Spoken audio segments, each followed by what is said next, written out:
அவங்க தாவேக்கா வேட்பாளரை கடனாளி ஆக்கி அவங்கள தோற்கடிக்க வைக்கிற வேலையை தான் அவங்க வீட்டில் உட்காந்து பார்த்துட்டு இருக்காங்க. அதுதான் இந்த இந்த உழைக்காத தன்மைக்கு பெயர் என்ன என்றால், வினை என்ன என்றால் அதுதான் அவசியம். இன்னைக்கு அமித்ஷா பாண்டிச்சேரி, சிஎம் பாண்டிச்சேரி பக்கம், எதிர்கட்சி தலைவர் எடப்பாடி பழனிசாமி அவர்கள் பாண்டிச்சேரி பக்கம், ஊரில் இருக்கிற எல்லா அரசியல்வாதி எல்லா பெரிய பிரச்சனையும் பாண்டிச்சேரி சொல்லுங்கள். இது 2 நாளைக்கு முன்னாடியே போயிட்டு லீவ் விட்டார் சார். 31ஆம் தேதி எமிரேட்ஸ் ஃப்ளைட்டில் நடிகர் அஜித் தனியாக வராரு. ஒரே ஒருத்தர் ஏர்போர்ட் ஸ்டாஃப் பேசுவார் கூட. பிஸ்னஸ் கிளாஸ்ல லைனில் 4வது ஆளாக நிற்கிறார் அஜித். இமிகிரேஷன் முடிக்கிறார் துபாய். எந்த கூட்டமும் இல்லை, ஒன்றும் இல்லை, துணி கூட பிரச்சனை இல்லாமல் போனார் சார். நீங்கள் பண்ணையை பற்றி பேசிட்டு இருக்கீங்க. அதனால சார் ஒரு தருவாக சொன்னேன் சார். மிஷினில் வச்சா சளி போயிடுமா? அப்புறம் ஆல்ஸு, விக்ஸு, மென்தால், அப்புறம் டீ கடைக்கு போகிற பழக்கம் இருந்தால் வேறு எதனா வாங்கி போட்டு வரும், அஜந்தா பக்கம் இப்படியெல்லாம் பேசிட்டு போகிறோம். ஒரு இப்படி யோசிச்சு பாருங்க, சின்னத்துக்கு ஓட்டு கேட்கலாம், ஸ்மூக் சளி போயிடும், தொண்டை கிளியர் ஆகிடும், கரகரப்பாகிடும், இப்படியெல்லாம் நம்ம விளம்பரத்தில் நடிக்கிற மாதிரி. யாரும் பேசினா எம்ஜிஆர் காலத்து அரசியல்வாதி, எம்ஜிஆர் அவர்களுக்கான அரசியல். யாரோ ஒருத்தர் ஒரு சுருப்பான ஒரு ட்ரால் ஒன்று பார்த்தேன். எம்ஜிஆர் சிலைக்கு போய் விஜய் இப்படி கை காட்டுற மாதிரி எம்ஜிஆர் சிலை திரும்பி சம்மாடி அடி கை காலெல்லாம் வச்சு ஓட ஒரு அருமையாக அந்த தம்பி யார் பண்ணாப்புலன்னு சூப்பராக பண்ணிட்டாங்க. எம்ஜிஆர் உண்மையிலே இருந்தால் நீங்கள் அதான் பண்ணியிருக்காரு.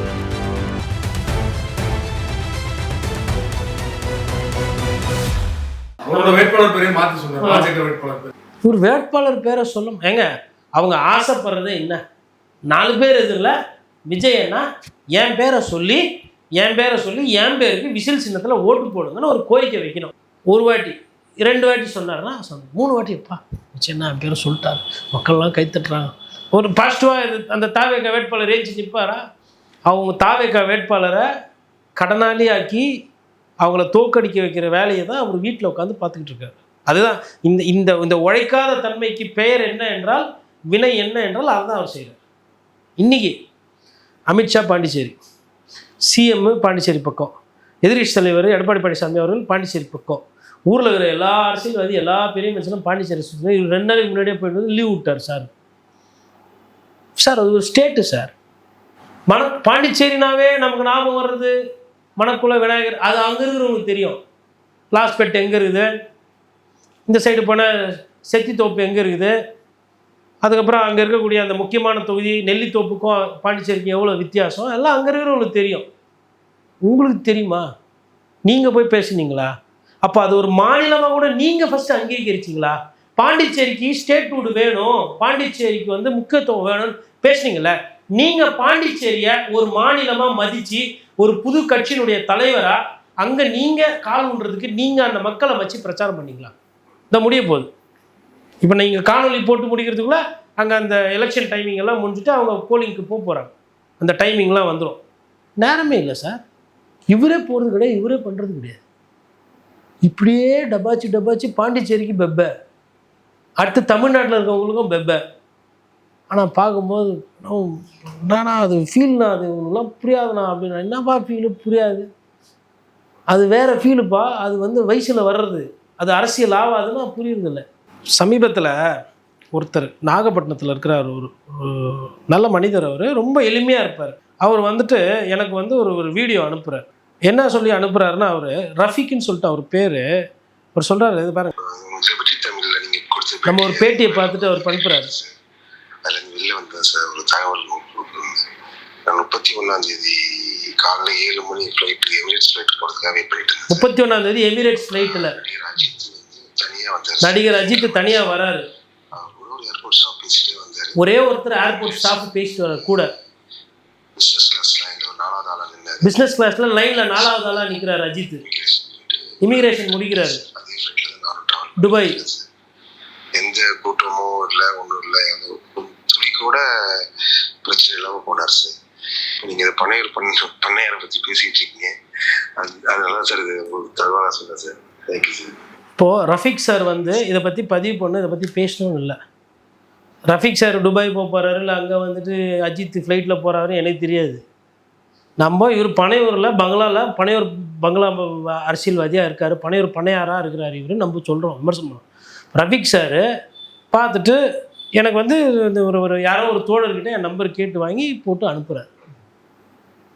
இந்த மாதிரி விஜய் வந்து போனார் இந்த மாதிரி அப்படின்னு சொல்லிட்டு அஜித், விஜய் இப்படி இருக்கிறாரு, அஜித் இப்படி இருக்கிறாரு, லைனில் க்யூவில் நின்று யாரும் டிஸ்டர்ப் பண்ணல. ஒரு சிலர் சிரிச்சாங்களா, சிரிச்சதுக்கு சிரிச்சிருக்காரு, விஷ் பண்ணால் வணக்கம். ஏங்க நீங்கள் தான் அப்படியே அலப்புற ஆரவாரம் எல்லாம் பண்ணுறீங்க. சிம்பிளாக இருக்கணும்னா இருக்கலாங்க, இவர் விரும்பலை, அதான் பிரச்சனை. அந்த கூட்டத்தை காட்டி காட்டி காட்டி காட்டியே தேர்தலை முடிக்கணும்னு பார்க்குறாரு அவர். அது அப்படி தான் போகும். இவர் போய் தொகுதியாக போய் பார்க்க மாட்டார். இதுக்கப்புறமாச்சு தாவேக்கா வேட்பாளர்கள் உஷாராகணும். விஜய் அண்ணாவை நம்பி நீங்கள் இல்லை, உங்களை நம்பி தான் விஜய் அண்ணா. இந்தியா டுடேல கூட வந்து பேட்டி திருச்சி கலெக்டர் விஜய் போய் வேட்புமனு போது இந்தியா டுடே ரிப்போர்ட் வந்து அங்கே போய் இந்த ரசிகர்கிட்ட கேட்குறாங்க, நீங்கள் யார் ஓட்டு போடுவீங்க, உங்கள் வயசு என்னன்னு கேட்கும்போது 16 வயசு தான், அதுக்கப்புறம் 18 வயசு 21 வயசு மாற்றி ஆமாம் தலைவர் எப்படியோ அப்படிதான் கேட்டாங்க, ஓடிட்டான். சார் அவங்களுக்கு வந்து முதல் தலைமுறை நிறைய பேர் இந்த 18 to 19 ஒரு வயசு, 19லேருந்து 25 இந்த ஏஜ் குரூப்பில் விஜய் சார் வந்து பயங்கர ஸ்ட்ராங்காக இருக்கார். அது ஏன் அப்படின்னா திமுக மீது இருக்கக்கூடிய கோவம், அண்ணா திமுக மீது இருக்கக்கூடிய கோவம், அந்த கோவத்தை எப்படி காட்டுறது தெரியல. அப்புறம் நாம் தமிழர் கட்சிக்கு போட்டு பார்க்குறாங்க, ஓட்டு போட்டு பார்க்குறாங்க, அது ஒரு பெருசாக வரமாட்டேந்து, யாரும் ஜெயிக்க மாட்டேன்றாங்க. அப்போ அந்த கோவத்தை வந்து யார்கிட்டனா காட்டணும். என் நாடு ஊழல் இருக்குது, என் நாட்டில் அரசியல்வாதி சரியில்லை, அப்போ நான் எதனா பண்ணணும் அப்படின்னு துடிக்கிற அந்த இளைஞன். இந்த கோவம் 100% நியாயமானது, இதில் மாற்றுக்கிறது கிடையாது. ஆனால் அவங்களுக்கு யதார்த்தம் தெரியாது. இதை பார்த்து சலிப்பு தன்மையாகி 40 வயசில் ஒருத்தவங்களுக்கு யதார்த்தம் தெரியும். யாரோ ஒருத்தர் ஊரை திருட சாட்டையை போடவர் ஜெயிக்க போகிறாரு, சரி ஜெயிக்கிற குதிரைக்கு நம்ம போட்டுட்டு போயிடுவோம், இது ஒரு நிலைப்பாடு.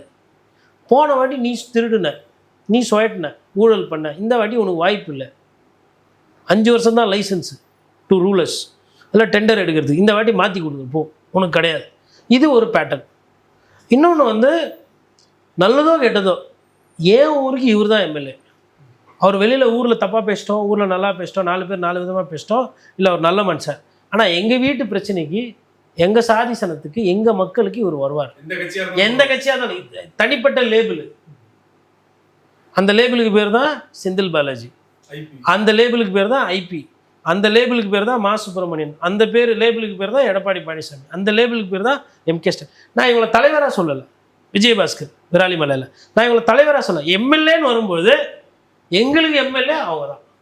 அவங்க ஆட்சியில் வந்தால் முதலமைச்சர் ஆவாங்க, அமைச்சர் ஆவாங்க, இல்லை அமைச்சராக இல்லாமல் போவாங்க, அது அவங்க பிரச்சனை. ஆனால் எங்கள் தொகுதி எம்எல்ஏ யார், மக்கள் அடையாளம் காட்டி வச்சுருக்காங்க, அது தனிப்பட்ட செல்வம். இப்போ இந்த 3 கேட்டகரி, இந்த 3 கேட்டகரியுமே புரியாதவர்கள் தான் அந்த 18, 19 வயசுலேருந்து 25 வயசு இருக்கணும். இந்த 25லேருந்து 30 வந்து கொஞ்சம் சிந்திச்சு போடுவாங்க. பட் அதில் வந்து விஜய் சார் ஒண்டி பாப்புலர் கிடையாது, அங்கே அஜித்தும் இருக்கிறாரு. அது அந்த ஏஜ் கேட்டகரியிலேருந்து 30லேருந்து தாண்டி 30, 35லேருந்து ஒரு 45, இல்லை 30லேருந்து ஒரு 50 எடுத்துன்னா ரஜினி சார் ஃபேன்ஸும் இருக்கிறாங்க. தெரியும் அரசியல்னா என்ன ஏது, யார் ஜெயிப்பா யார் தோப்பா, எப்படி ஒரு பேட்டர்ன் ஃபாலோ பண்ணுறாங்க ஜனங்க. எல்லாருமே வந்து உடனே வச்சுருக்காங்க. ஊரில் இருக்கிற எல்லாருக்கிட்டையும் பஞ்சாயத்து, ஒருத்தர் விடாமல். கடைசியாக இப்போ தேர்தல் ஆணையர்கிட்ட பஞ்சாயத்து போய்க்கிறாங்க. தேர்தல் ஆணையம் அது என்ன பண்ண போகிறாங்கன்னு தெரில. நான் என்ன பார்க்குறேன்னா, இது அரசியல் போக்கு அல்ல. அரசியல்ன்றது எல்லாரையும் ஒன்றுபடுத்துறது தான் அரசியல், பிரிக்கிறது பிளவுபடுத்துறது அரசியல் கிடையாது. அப்போ அரசியல்னால் என்னென்ன புரியல. அரசியல்னால் யார் மாசு, யார் மாபு, யார் விசிலேஷன் போடுறது, யார் சீன் போடுறது, அது இல்லை சார் அரசியல். ஊரில் ஒரு பஞ்சாயத்து, ஊரில் ஒரு பிரச்சனை, ஊரில் ஒரு வெட்டுக்குத்து நடக்குதுன்னா போய் நின்னா 2 ஜனமும் ஒன்றா ஆகணும், அதுதான் அரசியல்வாதி. யாரா சவுண்டு விடுறது, தொலைச்சி விடுவேன், இன்னார் மகன் தானே நீ, நான் போடுறேன் அவங்க அப்பாவுக்கு ஃபோனை, நானா தம்பி நம்ம வீட்டுக்குள்ளே இப்படி வளர்த்து வச்சிருக்கீங்க, சரியில்லை நான் வளர்ப்பு, ஒழுங்காக இருக்க சொல்லுங்கள், இல்லைனா வேறு மாதிரி ஆயிரும். எதிரிலலாம் காத்துக்கிட்டு இருக்கிறாங்க, என் பேச்சை கேட்டுட்டு போகிறாங்க. அப்புறம் கூப்பிட்டு எதிரில் பேர் ஒரு இந்த அண்ணனோட புள்ள, அவன் மேலே இருந்தால் துரும்பு பட்டுது, உங்களை தொலைச்சிருவேன், இந்த வெட்டியாக சுற்றிக்கிட்டு இதெல்லாம் இருக்கக்கூடாது, புரியுதா, போய் பார்த்து சொன்னால் அப்போ நீ தான் ஒன்றிய செயலர். அந்த மக்களாக அப்படி பாதுகாப்பாக வச்சுட்டு ஊரில்ப்பா அவர் கேட்கப்பா 2 பேரும் சண்டை, இல்லை ஒரு ஏதோ ஒரு பிரச்சனை, அவர்கிட்ட போனால் நியாயமாக பஞ்சாயத்து பண்ணுவேன், அப்போ நீ அரசியல்வாதி. வண்டியில் வீலிங் பண்ணி போகிறது, காரை குறுக்கா முறுக்கா ஓட்டின்னு போகிறது. ஒருத்தரை பார்க்குறேங்க, புதுக்கோட்டையில் ஒரு தம்பி 2 பேர், ஒன்று திமுக கொடி, இன்னொன்று தாவேக கொடி. அப்புறம் அதே மாதிரி ஒண்டி அதிமுக கொடி போட்டும் பார்த்தேன் நான். ஒரு காரை ஒரு 20 வாட்டி இங்கிருந்து அங்கே, அங்கிருந்து இங்கே, இங்கிருந்து அங்கே 20 அங்கே வாட்டி பைத்தியம் மாதிரி நடந்துக்குதுங்க. ஒரு கார் எத்தனை முறைன்னா ஒரு புரோஜனம் இருக்கணும்ல. இதெல்லாம் இந்த பிரச்சாரம்லாம் பண்ணுறாங்க இல்லைங்களா தலைவர்கள், இந்த பிரச்சாரத்தை பார்க்கறதுக்கு நான் போகிறேன். எல்லாம் சின்ன வயசு தான், ஒரு 5 பேர் 6 பேரை போட்டு ஊன்னு கத்தின்னு போகிறது. இப்போ அரசியல்னா என்னன்னு தெரியாமல் நாய் தேத்தின்னு ஓடுது ஒரு காரை. ஆனால் அந்த மாதிரி ஓட்டுறாரு, நாய் தேத்துற அளவுக்கு ஓட்டுறாப்புல. சம்பந்தமே இல்லை, அவ்வளோ வேகமாக போக வேண்டிய அவசியம் இல்லை. என்ன மூளைகளை மங்கி போச்சா? இந்த சேட்டை தாவேக்கெல்லாம் அதிகமாக இருக்குது. நான் திமுகவில் அதிமுகவில் இல்லைன்னு சொல்லலை, இருக்கு, கம்மியாக இருக்குது, அங்கே அதிகமாக இருக்குது. அப்போது எவ்வளோ மக்களை சரிப்படுத்த வேண்டியது இருக்குது, எவ்வளோ விஷயங்கள் அரசியலில் கற்றுக்க வேண்டியிருக்கு. இவர் பாட்டுன்னு வந்துக்கிட்டு இவர் ஒரு தினசாக ஒரு அரசியல் பண்ணுறாரு. செங்கோட்டையன் அவர்கள் வந்து இந்த தேர்தல் பிரச்சாரத்தில் பேசும்போது பார்த்தீங்கன்னா, அரசியலுக்கு ஓட்டு போட்டீங்கன்னா அவங்களுக்கு வந்து மூக்கு சளி, அதுக்கப்புறம் பார்த்தீங்கன்னா வயதானவங்கெல்லாம் அவங்க விசில் ஊதுனீங்கன்னா அவங்களுக்கு வந்து மூச்சு விடுதல் பிரச்சனை இருக்காது. இப்பெல்லாம் அவங்கள்ட்ட கேட்குறாங்க ட்ரால் ஆகுங்க, அவரோட நிலைமை வந்து இப்படி ஆயிடுச்சா அப்படின்னு வந்து எல்லாருமே ஆதங்கப்படுறாங்க. அதாவது கரெக்டாக 3-4 மாதம் முன்னாடி அத்திக்கடவு அவனாசி திட்டத்தில் அம்மாவோட புகைப்படம் இல்லை. அது விவசாயிகள் பிரச்சனை, நீராதாரம் பிரச்சனை, எவ்வளோ பெரிய பிரச்சனை தமிழ்நாட்டில். அதுவும் இந்த கொங்கு மண்டலம் ஈரோடு மக்களோட நீர் பிரச்சனை. அது அப்படி ஒரு திட்டத்தை வந்து அம்மாவோட கனவு திட்டம், நான் வந்து அதுக்கு போய் பேசினேன் அப்படின்னப்போ இபிஎஸ் ஆதரவாளர்லாம் சொன்னாங்க, எப்பா உண்மையிலே சொல்லு, குடிமராமத்தம் இது நீ தான் பண்ணியா, உனக்கும் இதுக்கும் சம்மந்தாங்கதா அப்படின்னு பிரச்சனையாச்சு. சரி என்ன அம்மா படம் இல்லை அவ்வளோதானே, இப்படி பேசியிருந்தவர் இன்னைக்கு என்ன சொன்னார், விசில் வச்சா சளி போயிடுமா, அப்புறம் ஆல்ஸு விக்ஸு மென்தால், அப்புறம் டீ கடைக்கு போகிற பழக்கம் இருந்தால் வேறு எதனா வாங்கி போட்டுக்கோங்க அஜந்தா பாக்கு, இப்படியெல்லாம் பேசின்னு போகிற போகுது.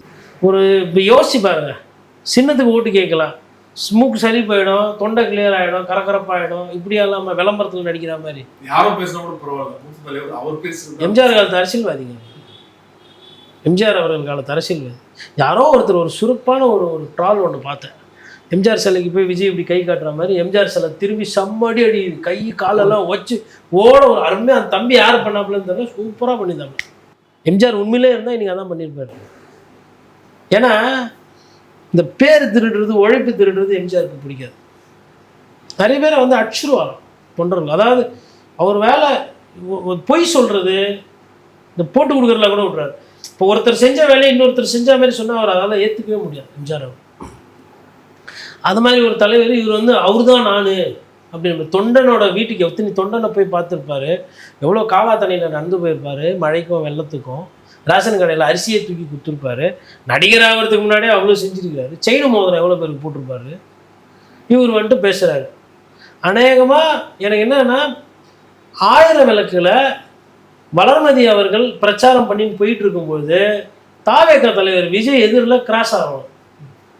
கிராஸ் ஆகிட்டு ஒருத்தர் இருந்தார் எம்ஜிஆர் அப்படின்னோன்னா கண்டிப்பாக இது கண்டி எதிரில் விஜய், அவங்க விஜய் வளர்மதி அவர்கள் எதிரில் விஜய் மாட்டினார்னா அன்றைக்கி இருக்குது சம்பவம். பிச்சு எடுத்துருவாங்க அங்கேயே மைக் எடுத்தாங்கன்னா. இப்படி தான் எம்ஜிஆர் பேர் சொல்லிட்டு விஜயகாந்த் சொன்னா பண்ணிப்போ அவங்க தான் வந்து அதை கிளியர் பண்ணாங்க அந்த டெரெயினை. யாரு கருப்பு எம்ஜிஆர், நீ யார், எம்ஜிஆர்னா உனக்கு தான் தெரியும், நாங்களாம் யார், நாங்கள் இருக்கிறோம் அவர் வாரிசு, நீ யார் நீ அப்படின்ற மாதிரி கடுமையான விமர்சனம். அதே மாதிரி ஒரு ஸ்பேரிங் ஒன்று, அதாவது இப்போ இந்த புலியோ சிங்கமோ எதிரில் பார்த்தா சண்டை நடக்கும் அப்படின்னு நம்ம ஒரு ஆர்வமாக இருப்பாங்களா, அந்த மாதிரி என்னன்னா 1000 விளக்கு விஜய் அவர்கள் போய் 1000 விளக்குல நான் தான் எம்ஜிஆர்னு பேசணும், அது அவங்க வளர்மதி காதலியோ இல்லை அவங்க எதிரில் வரும்போது அவங்க காதலை கேட்கணும். அன்னைக்கு ஒரு சம்பவம் இருக்குது பாருங்க, அதிமுக சம்பவம். ஏற்கனவே மகளிர் அணிகள்லாம் அண்ணாமலை எதிராக வந்து சிறகடிப்போம் நாங்கள் அப்படின்னு சொன்னதெல்லாம் வந்து அமைதியாக இருக்காங்க இருக்கு. அதாவது என்னன்னா, அதிமுக மகளிர் அணி வந்து கொஞ்சம் நாளாக லீவில் இருக்குது. பழைய மகளிர் அணிலாம் அவங்களுக்கு தெரியாது. பீக் ஆகி இதாகிடுச்சுன்னு வச்சுக்கோங்களேன்.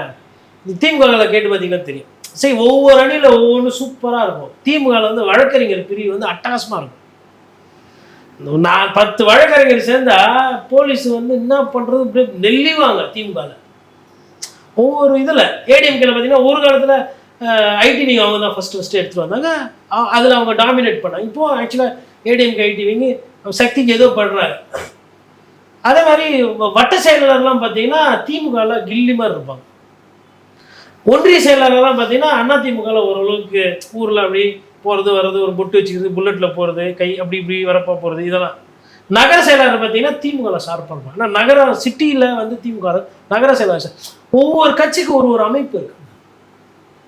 ஒரு சிலர்லாம் வந்து தொழில் என்னன்னா மாவட்ட செயலாளர், அவ்வளோதான். ஜட்ஜி கேட்டாலும் அதுதான், என்னங்க பண்ணுறது மாவட்ட செயலாளர், நீ தெரிஞ்சுக்கோ மாவட்ட செயலருக்கு என்ன நான் வேலை இருக்குது, நான் சொல்ல மாட்டேன், இதெல்லாம் கோர்ட்டில் நடந்தது. அவ்வளோ பவர்ஃபுல்லாக இருக்கும். பவர்ஃபுல், அது மாதிரி பவர்ஃபுல் அதிகாரன்றது செலுத்துறது, நீங்கள் எனக்கு கொடுக்கறது இல்லை. என் கட்சி என்னை மாவட்ட செயலர் அறிவிச்சிச்சு, கலெக்டர் எஸ்பிலாம் என்னை கேட்டு தான் செய்யணும், அதுதான் நான் மாவட்ட செயலர் இருக்கிறேன். இப்படி தான் அவங்களோட மைண்ட் செட்டு. அந்த மாதிரி ஒரு கட்சிக்கிட்ட, அதுக்கப்புறம் அதிகமாட்டி ஆண்ட ஒரு கட்சிக்கிட்ட, சின்ன காலத்திலே ஆட்சிக்கு அதிகமாக இருந்த அதிமுக கிட்ட, இல்லை ரொம்ப நாள் கட்சி நடத்துகிற திமுக கிட்ட தாவேக்கா போய் எதிர் அரசியல் ரொம்ப கஷ்டப்பட்டு சூப்பராக பண்ணுறாங்க. நிறைய ஓட்டு கிடைக்கும். திருப்பரங்குன்றத்தில் பாஜக எப்படி வந்து அங்கே ஒரு மத மோதலை உண்டாக்க முயற்சி பண்ணாங்க அப்படிங்கிற விமர்சனத்தை நம்ம பார்த்தோம். இந்த சூழலில் முதல்வர் ஸ்டாலின் அவர்கள் நேற்று அந்த ஏரியாவில் பிரச்சனை பண்ணும்போது இங்கே இருக்கிற மக்கள்லாம் பார்த்தீங்கன்னா வந்து பரோட்டா சாப்பிடுவாங்க, ஜீரதண்டா விழிப்பாங்க, தெப்பகுடிக்கு வாக்கிங் போய் நிம்மதியாக இருக்காங்க.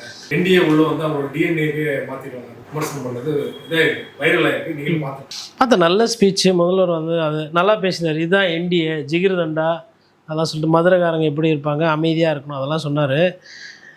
எனக்கு என்னமோ பிஜேபி ஒண்டி தான் காரணமா திருப்பரங்குன்றம் பிரச்சனை வந்ததுக்கு. உங்களுக்கும் அதுக்கும் ஏதோ சம்மந்தமே இல்லையா?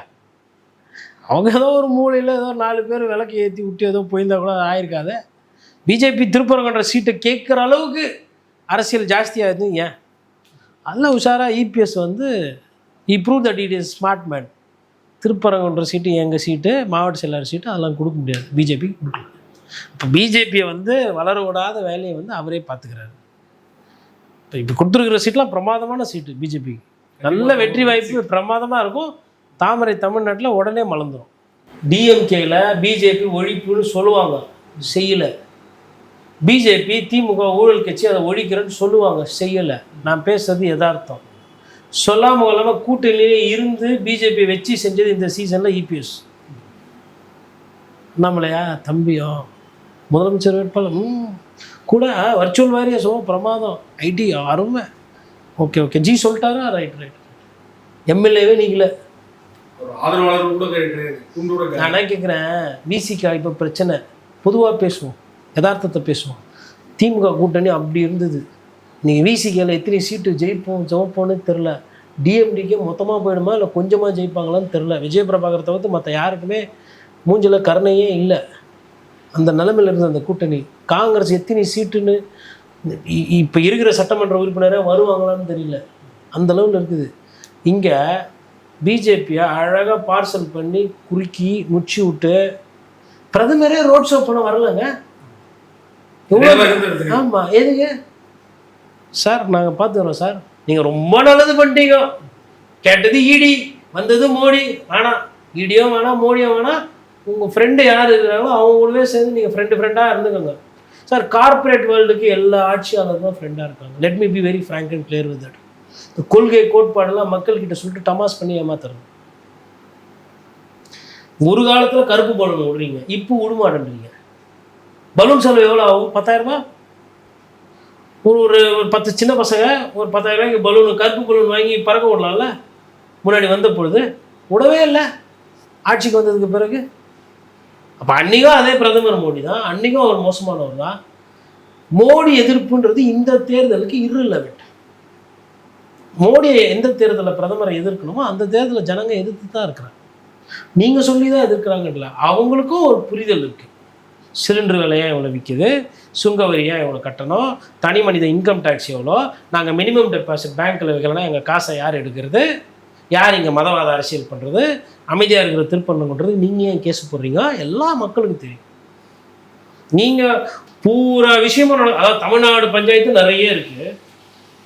இங்கே வந்து இப்போ பாலியல் செண்டல் இருக்கும், கஞ்சா போதை பிரச்சனை இருக்கும், லாக்அப் மரண டெத் இருக்கும், உங்களுக்கு மேல் பாதியில் பிரச்சனையாகும், சிப்காட்டில் விவசாயிகள் மேலே குண்டாஸ் போடுவீங்க, அதுக்கப்புறம் ஆத்தோரத்தில் இருக்கிறவங்கள சிறு ஏழை வியாபாரிகளை கடையை அப்புறப்படுத்துவீங்க. மரீனா பீச்சில் வந்து க்ரீன் பீச் பண்ணுறேன்னு சொல்லிட்டு அங்கே இருக்கிற மீனவர்களை அங்கேருந்து அப்புறப்படுத்துவீங்க, மீனவ கிராமங்களுக்கு சொன்னதை செய்யாமல் விடுவீங்க, எல்லாம் பண்ணுவீங்க. அப்புறம் 8 வழி சாலை, அதுக்கப்புறம் பரந்தூர் விமான நிலையம், அங்கங்கே இருக்கிற விவசாயிகள் பிரச்சனையும் கேட்க மாட்டேன். இவ்வளவுத்தையும் பண்ணிவிட்டு பிரதமர் மோடி பாரதிய ஜனதா கட்சியில் ஒரு பெரிய ஜமக்காலத்தை எடுத்துன்னு வந்து நீங்கள் மேலே போட்டிங்கன்னா அதை கீழே இருக்கிறதா மறைஞ்சிருமா? இந்த பெரிய ஜமக்காலத்துக்கும் போன வாட்டி போட்டதுக்கு என்ன வித்தியாசம்? வாக்கு வித்தியாசம் 3%. இன்னைக்கு தேதியில் என்ன கேட்டால் நான் என்ன உணர்றேன் அப்படின்னா கிட்டத்தட்ட சமமாக இருக்குது சண்டை. ஒரு கட்சி மேலே ஆளுங்கட்சின்றதுனால எதிர்கட்சின்றதால அந்த கட்சி கீழெல்லாம் இல்லை. சண்டை என்பது சமமாக இருக்குது. மற்றபடி மக்கள் எப்படி முடிவு பண்ணுறாங்க எனக்கு திமுக கூட்டணியில் ஏற்பட்ட பிரச்சனைகள், பிரச்சாரம் அந்த அளவுக்கு அவங்க வந்து சரியாக எடுபடலை. காரணம் என்னன்னா நிறைய முரண். டிஎம்டிகே அதாவதுங்க ஒரு ஸ்லீப்பர் செல்லை இங்கேருந்து கரெக்டாக பாக்கெட் பண்ணி அழகாக அனுப்பிச்சி விட்டாரு. இப்போ கேரம் போர்டில் ரெட்டு போடணும், ரெட்டுக்கு பின்னாடியே வந்து ஒயிட்டு காய் இருக்குது, பிளாக் வந்து நான் போடவே முடியாது, எனக்கு 3-4 பிளாக் இருக்குது. நான் என்ன பண்ணுறேன், என் காயை போடாமல் என் பிளாக் என்ன பண்ணுறேன் அப்படி அடிச்சு அந்த ரெட்டுக்கு பின்னாடி பிளாக் எடுத்து போய் வைக்கிறேன். ஆனால் அவருக்கு ஒரு காய் தான் இருக்குது அந்த ஒயிட்டை போடணும். ஆனால் தொட்டால் பிளாக்கு ஃபாலோ தான் போகும், ஸ்ட்ரைக்கர் என்கிட்ட வந்துடும். ஒரு காய் வெள்ளை காய் இருக்கும், மிச்சம் 2 பிளாக் ஈஸியாக இருக்குது, நான் போட்டு கேம் வின் பண்ணுவேன். அந்த மாதிரி அந்த பிளாக் காய் ஒரு கூட்டணி காயை அதுதான் டிஎம்டிக்கு எத்தனை போய் கரெக்டாக ரெட்டுக்கு முன்னாடி ரெட்டு ஒயிட்டு ஃபாலோ ஆகுது. ஒயிட் ஆடணும் தம்பி, இது இவர் ஆடி முடிச்சோன்னா ஒயிட் ஆடணும், பிளாக் எதுவும் போய் வெஸ்டாப்ல தொட்டா விழுந்துடும் பாக்கெட் 2 அந்த மாதிரி. ஏன்னா டான்சிங் பவுடர்லாம் போட்டு மழை டோர்னமெண்ட் போடு, அது மாதிரி இப்படி இப்படி போய் நிற்கிது. பில்லியட்ஸில் இதுக்கு பேர் ஸ்னூப் பண்ணுவாங்க, இந்த வேலையை பண்ணி வச்சுக்கிறாரு. அந்த கூட்டணி தான் டிஎம்டிகே. இங்கேருந்த ஒரு கட்சியை விலையை அதிகமாக ஏலத்தை ஏற்றி விட்டு அவங்க தலையில் 10 சீட்டை கொடுத்து அமுச்சு விட்டாரு. நெஞ்சார்ந்த நன்றி அப்படின்ற மாதிரி. இப்போ போயிட்டு இப்போ காட்டுறாங்க ஸ்லிப்பு பாருங்கள், அண்ணாமலையார் கோயிலிருந்து நாங்கள் இது ஒப்பந்தம் பண்ணோம் அப்படின்னு. அவர் தான் என்ன சொன்னார், அரை நாளில் முடிச்சிட்டாரு. அதை என்ன சொன்னார் இபிஎஸ்?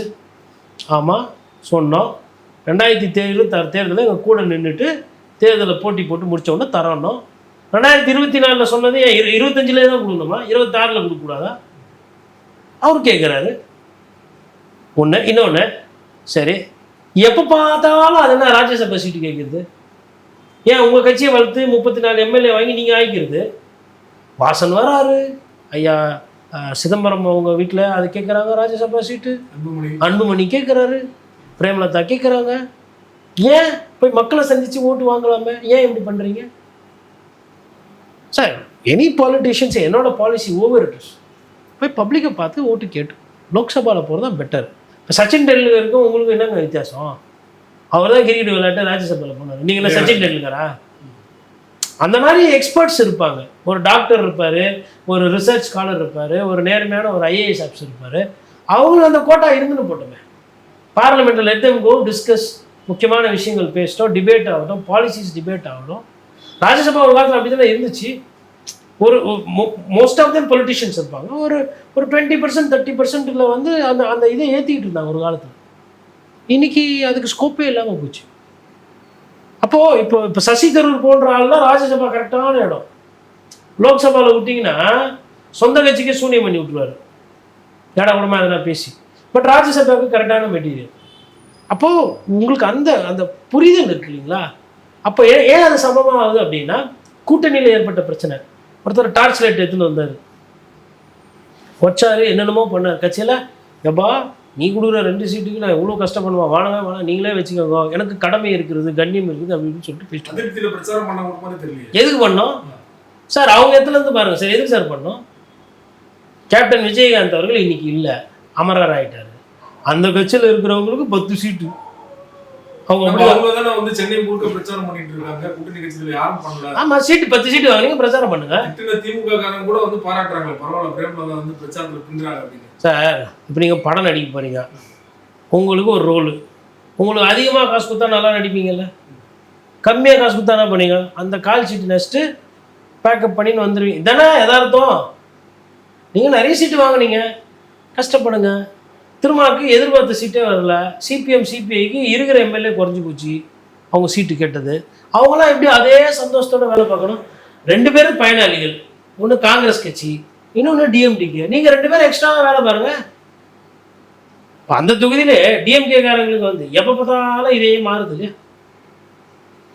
அது ஒரு கூட்டணின்றது ஒரு நெருக்கடிங்க. அந்த நெருக்கடி போய் ஆல்ரெடி அது ஃபுல் டைட்டு, அதில் டிஎம்டிகே உள்ளே போய் சேர்ந்தவங்கன்னா கச்சா முச்சான்னு ஆகிப்போச்சு. அது வந்து இபிஎஸ்க்கு அவருக்கு அமைஞ்சதோ இல்லை ஓனுட்டு ஏலத்தை ஏற்றி விட்டு அண்ணாமலை படத்தில் பண்ணுற மாதிரி அமுச்சு விட்டாரோ, அதுதான் மாஸ்டர் ஸ்ட்ரோக். ரெண்டாவது விஷயம், தேர்தல் வாக்குறுதி. அதிமுகவோட தேர்தல் வாக்குறுதி கொஞ்சம் கொஞ்சமாக மக்கள்கிட்ட அந்த வேட்பாளர்கள் போய் இப்போ பேச ஆரம்பிக்கும். அது பேச ஆரம்பிக்கும் போது அவங்களுக்கு இருந்த அந்த மைனஸ் என்பது சரியாகிற மாதிரி களத்தில் சொல்கிறாங்க. இது பார்க்க நான் வந்து என்ன பார்க்குறேன்னா, ஒரு சமமான ஒரு போட்டியாக தான் இது இருக்கும். இதில் வந்து யார் வேணால் வெற்றி பெறலாம். நான் அதை அப்படி தான் பார்க்குறேன். மற்றபடி இந்த கருத்து கணிப்புலலாம் வந்து இன்னும் முந்தி இருக்குது, அவங்க 7% வித்தியாசம் இருக்குது, 10% மேலே இருக்கிறாங்க. அதெல்லாம் 4ஆம் தேதி எண்ணும் போது தெரியும். விஜய் பரப்புற வாக்குகள் தான் முடிவு பண்ணுவோம். விஜய்க்கும் வாக்குகள் குறையுது. வாக்குகள் குறைய அது அதிமுகவுக்கு லாபமாக மாறும். இல்லை விஜயோட தாக்கம் எந்த இடத்துல எப்படி போகுதுன்றதை பார்க்கும். விஜய் இப்போ ரேஸில் கிடையாது, அது முடிஞ்சு போச்சு. ஏன்னா அவரே அதை விரும்பலை, அவரே பிரச்சாரம் பண்ண விரும்பலை. தேர்தல் நேரத்தில் பிரச்சாரம் பண்ண விரும்பாதாலோ இல்லை எக்ஸாம் நேரத்தில் படிக்க விரும்பாத ஒரு மாணவனோ எப்படி வந்து ஃபர்ஸ்ட் மார்க் எடுப்பாங்க, இல்லை டிஸ்டிங்ஷன் ஃபர்ஸ்ட் கிளாஸில் பாஸ் பண்ணுவாங்க? இல்லை அவர் தேவை ஃபர்ஸ்ட் மார்க் இல்லை. இப்போ வெற்றி தேர்வில் முடிவு பண்ணுற இடத்துல அவர் இருக்கார். அவர் வாங்குற 10,000-20,000 ஓட்டு வந்து யார் ஜெயிப்பாங்க அப்படிங்கிறது முடிவு பண்ணுற இடத்துல. அதை தான் நீங்கள் இல்லைன்னா அண்ணா நாம் தமிழர் கட்சியை பண்ணியிருப்பாரு. சீமானண்ணா இருக்கிறாரு. அதுக்கு ஒரு காலத்தில் டிஎம்டிகே இருந்தாங்க, ஒரு காலத்தில் ஐயா மூப்பனா இருந்தார், ஒரு காலத்தில் ஐயா வைகோ இருந்தார். அப்போ நீங்கள் என்ன புதுசாக பண்ணீங்க? அதே தானே கூட்டி கழிச்சு பார்த்தா கணக்கு அதே தானே வருது. 3ஆவது இடம் என்ன பண்ணும், அது ஸ்பாயில் பண்ணும். அங்கே லோக்கலில் ஏதோ ஒன்று மாற்றி விடும்.